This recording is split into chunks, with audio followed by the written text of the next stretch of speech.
website called Thought Leadership Leverage. And I was very intrigued by it because so many of my clients had books, but they weren't leveraging themselves. They were credible, they were experts, they were smart, but they weren't making as much money as they could.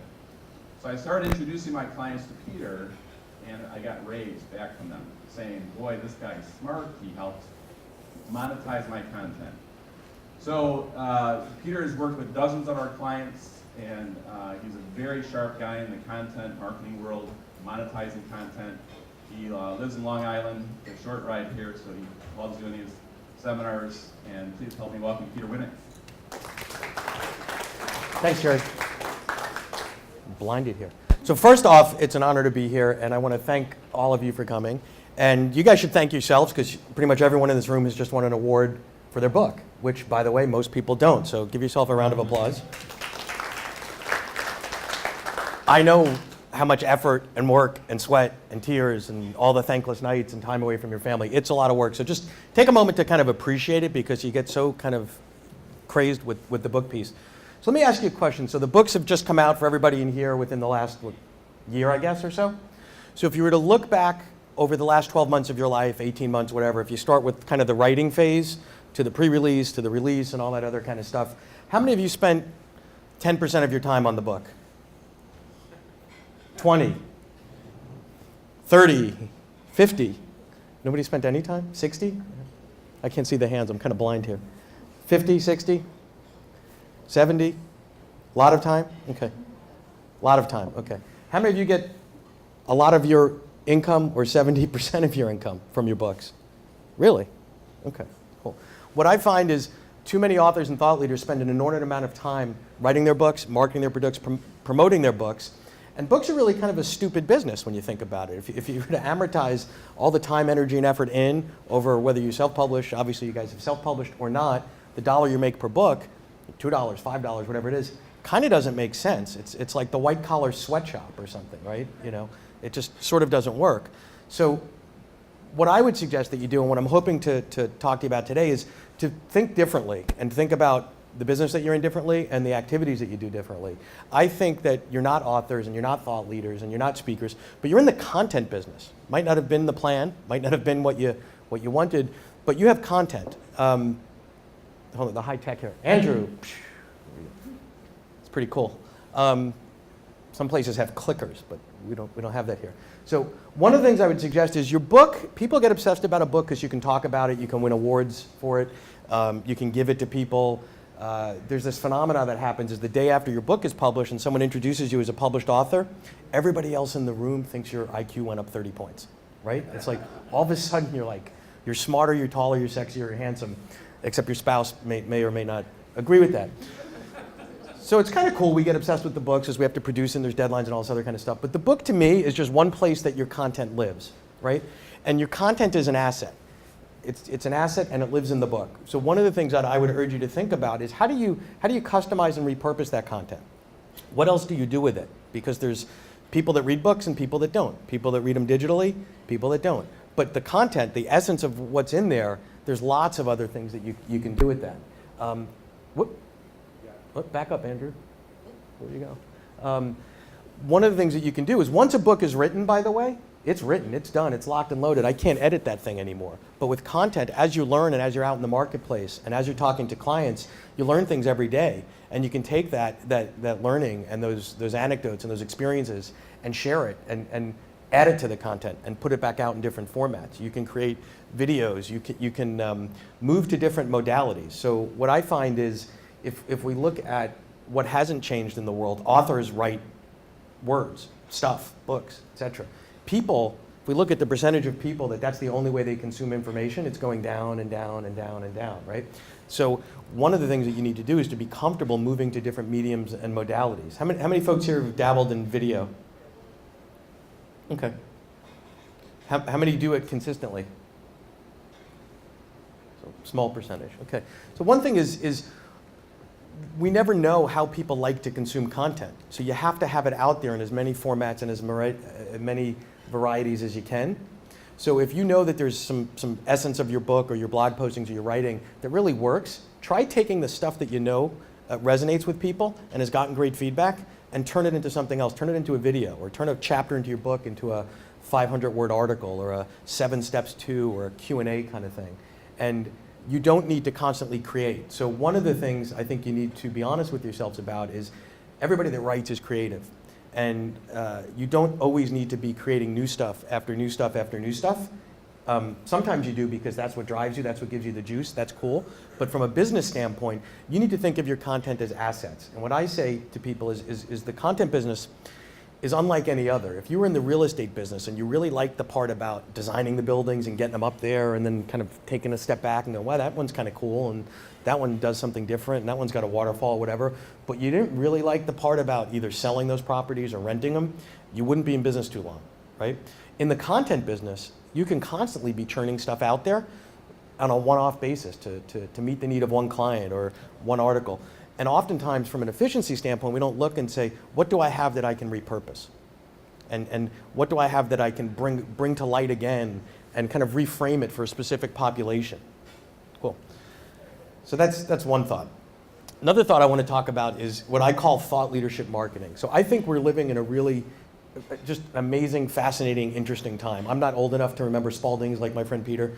I kind of grew up under the Ataris and all that kind of stuff. So I was early on that. Sesame Street and Atari, not the same year, but kind of the same generation. So I don't believe when it comes to books, I think too many of us think in this kind of old school thinking of, I'll do anything to get on Oprah. How many of you would give a kidney to get your book to Oprah, right?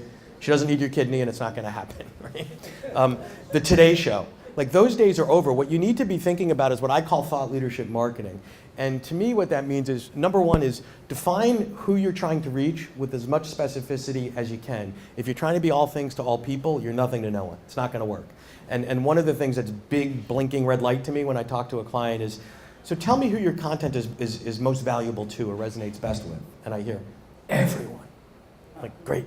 Let me know how that works out, right? So you've got to be specific. You got to find different niches. And niches, you know, the wonderful thing about the internet and the way things have kind of gone in this long tail world is it's easy to find niches anymore, right? I mean, eBay started because people were collecting Pez dispensers. If you would have said to me pre-internet, hey, Peter, go find 50 people that collect Pez dispensers, I'd be like, yeah, good. Like, where am I going to go do that? So number one is define with specificity who you're trying to reach.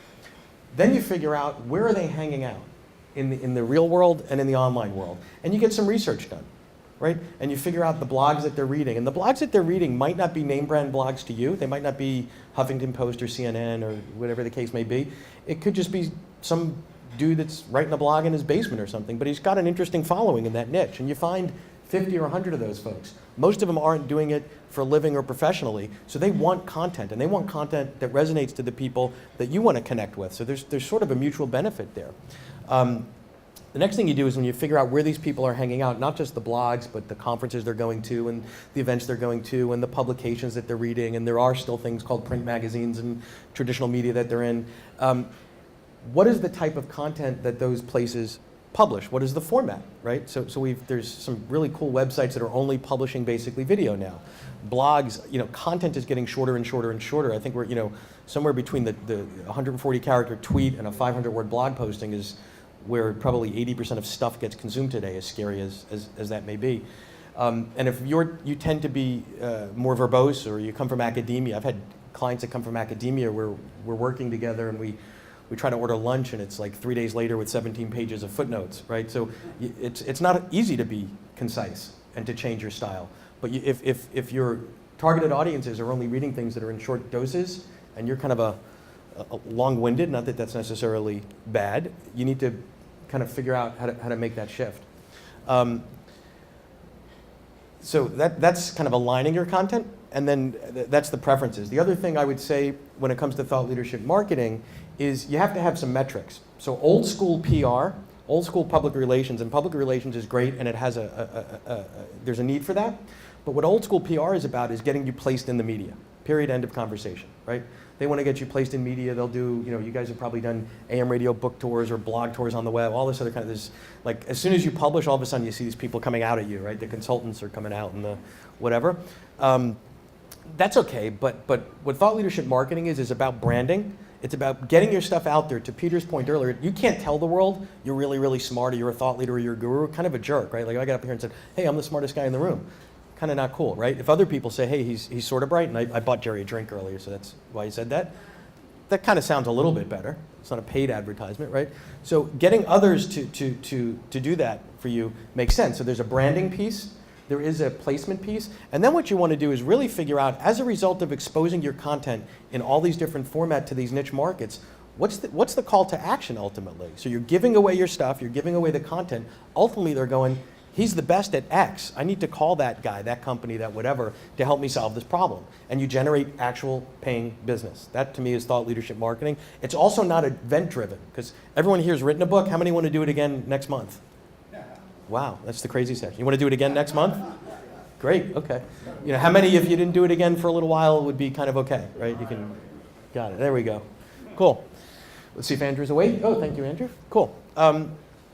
Another thought that I'll just kind of put out there for you to think about is, we live in a world now where there's so much technology and so many things going on in social media. I think you have to be honest with yourself and say, what's unique about me, right? Do I want to spend my days being a Twitter expert this week, or a Pinterest, or a Instagram, or a Snapchat? I've got young kids, right? Snapchat, like the hell, like, click, ching, like I don't get it, but whatever. Don't be the expert unless your expertise is technology. Your expertise is really content. Only you can create the content that you can create. Only you have the expertise that you have. Only you have your voice. That you can't really outsource, right? Delivery, only you can deliver it in certain ways at certain times. And don't try to be a distribution ace. So the distribution to me it's about partnering, right? So what we don't know when we're in the content business is what the lifetime value of the customer is. So the worst thing that you can be is in a low price point business, low volume, right? So you're spending lots of money to acquire customers and they buy a book. Like that kind of doesn't work. You're better off partnering with, whether it's an association or another entity that has the eyeballs or has the attention span of the folks that you want to reach, and figure out how to partner. The pie is big enough to share. And I think it's about figuring out ways to share and entering into strategic partnerships in ways that you're protected, that are going to help you get out there. Whoa, Andrew's one step ahead of me. So let me pause for a second here, because it's just something interesting to do. And is anybody got any questions, any reactions? More about this partnership thing. I'm not More about the partnership thing. concept. I mean, it's going to another author. I mean, So I'll give you a couple of examples on ways to partner at different levels. So how many of you spent a lot of time, I'm trying to get the light out of my eyes here, acquiring testimonials for your book? Right? It takes a lot of effort. And then what did you do once you got those testimonials? You sent a thank you note or whatever. So a strategic way to do that is, hey, I'm an author, you're an author.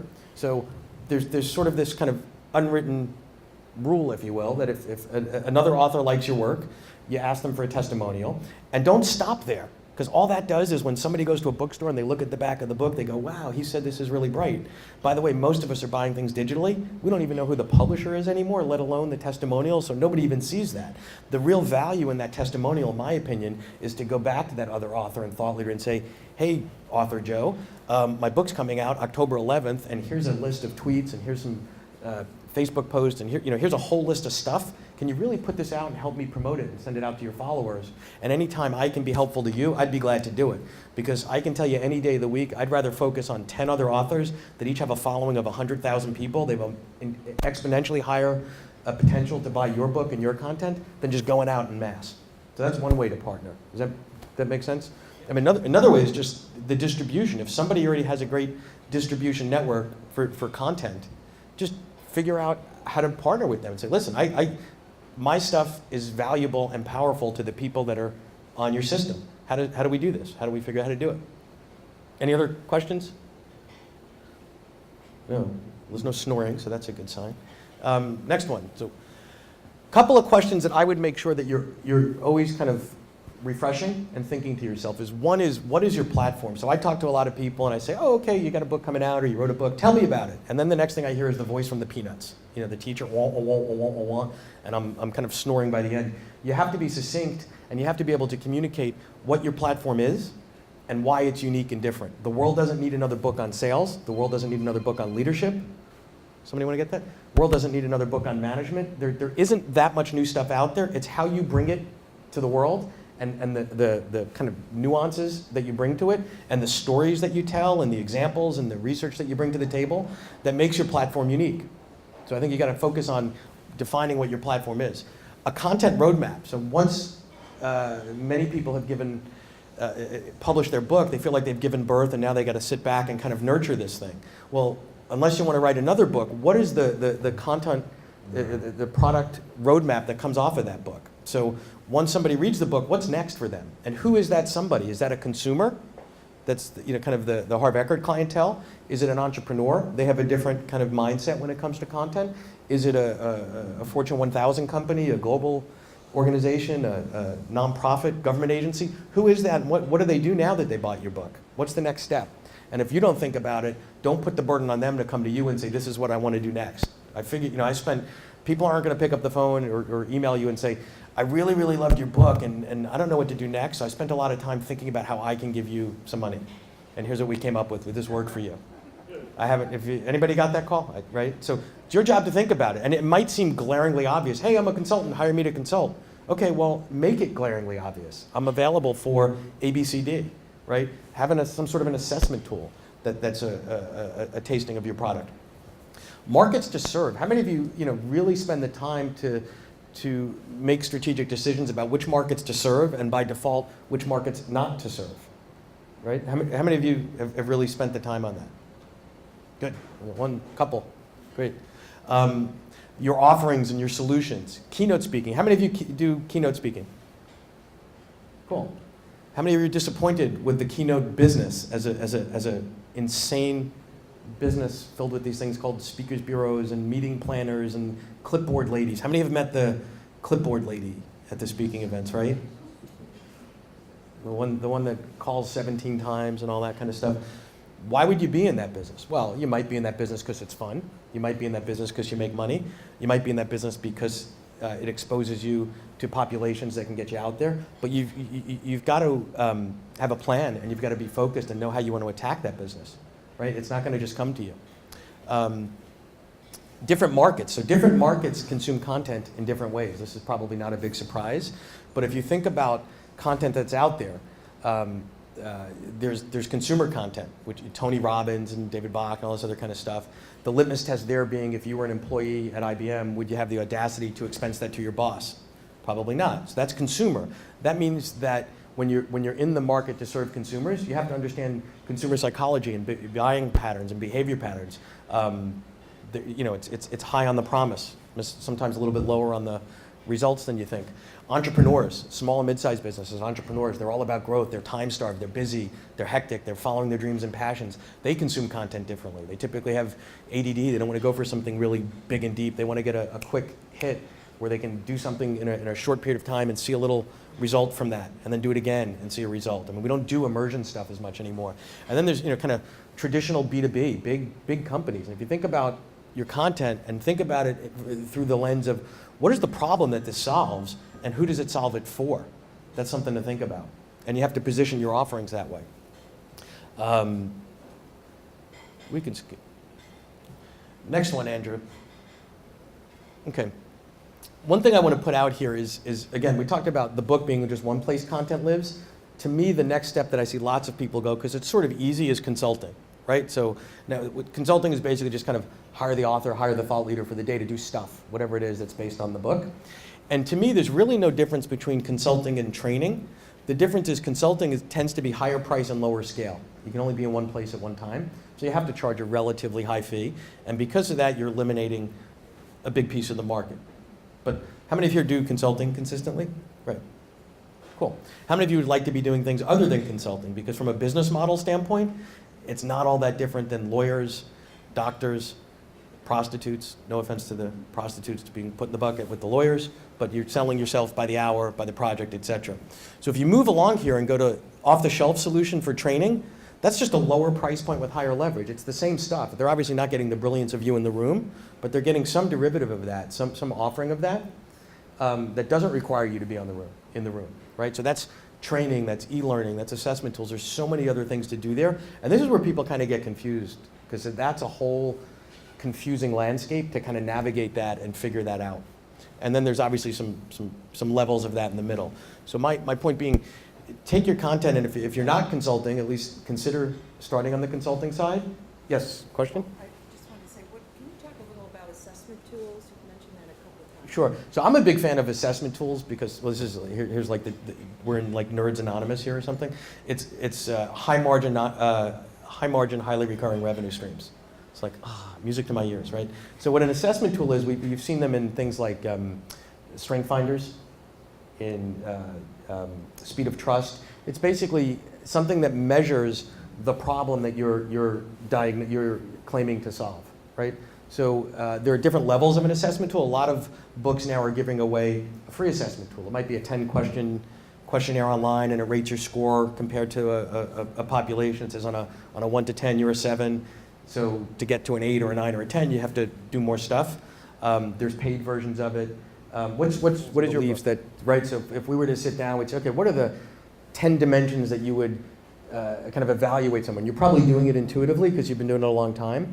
What are the dimensions? And we would quantify that and ask people, and I'm oversimplifying it to look smart in front of a big room here. Ask them 10 questions and rate them. And say, oh, on emotional connectedness, your stories are pretty light. You know, on being aspirational, the story, whatever the dimensions are, and you give them some kind of a score. People love to keep score. People love to measure things. People love to see how they're doing relative to others. Make sense? And it doesn't, by the way, not all of the things that I talk about apply to everybody in all content. It kind of doesn't work like that. Andrew, see if he's still awake. That's it. We're up to thank you. So I will answer any questions. Yes? So how do you leverage your words? How do you leverage Your words. your words? Your awards. Awards. Oh, your awards. Oh, that's a great question. Leveraging, well, so one is you care a lot about your award because it's an honor, et cetera. Think about who else would care, what other populations, right? So it might be depending on your expertise, or there trade associations there, or there are other practitioners, other professionals, or whatever. And you have to wrap a story around it. So just saying, hey, we won the silver award at Axiom or IPPY or whatever, that's lovely. The odds of that getting picked up are pretty light. You have to wrap it around the story. What is the story about writing the book? Why did you write this book? What's the difference that it's making? And it's an award. So it's good to put out there. There's lots of ways to leverage it, but the hey, we won an award in and of itself is somewhat generic. You have to kind of do something to spice that up a bit. Anyone else? Cool.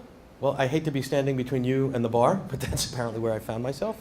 So I will thank you all for coming and open up the bar. Thanks, guys.